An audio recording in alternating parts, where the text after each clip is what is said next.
السلام عليكم ورحمة الله تعالى وبركاته. الدراري ديالي بخير، هانيين كلشي مزيان، نتمنى تكونوا في أحسن حال.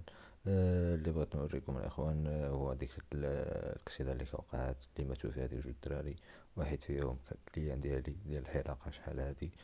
صراحة كان واحد يعني من الحي ديالنا، اللي كان مات هنايا في هاد البلاصة هادية.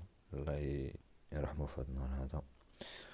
فلهذا الإخوان كنت ماشي بحالي من الخدمة في العشية، تبانت لي ندوز لهنايا نصور لكم هاد اللقيطة هادي، نهضر لكم على هاد الناس ديال المواطر صراحة اللي كيجريو بزاف. راه صعيبة الحال، فهمتي، الإنسان يديرو أطونسيون الدراري، الواحد يمشيها بشوية، حيت الطريق ديال البوعنان راه صعيبة، راه الطريق صعيبة، الطريق صغيرة، فهمتي، الطريق صغيرة وفراشات بزاف.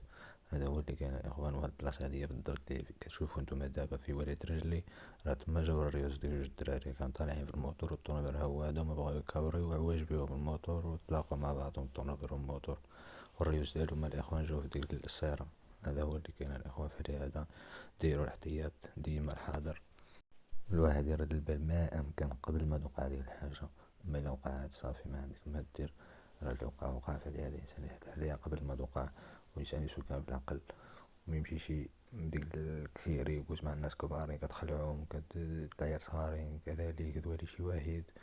المهم فهمتي كيفاش، يعني الإنسان يمشي بشوية عليه من أفضل. هذا هو اللي كاين الدراري. كنت غادي نقول لكم هنا في الطبيعة نصور لكم واحد العين، ولكن جبرت فيها الناس تما وقلت يعني فهمتي كاحترام نصور شخر هو ما عرفش واش كتصورو. فلهذا الاخوان صافي جيت من تما درت قهيوة ديالي كما العادة. انسان الطبيعة كيعجبني الجو بحال هيدا، ملي كنجي الخدمة في العشية نجي ندير لورمان احسن حاجة. دابا جيت للدار الدراري نتغدى. هذا هو اللي كاين. كان معكم هشام، ما تنساوش جيم وكومنتير وابوني لهاد الدراري.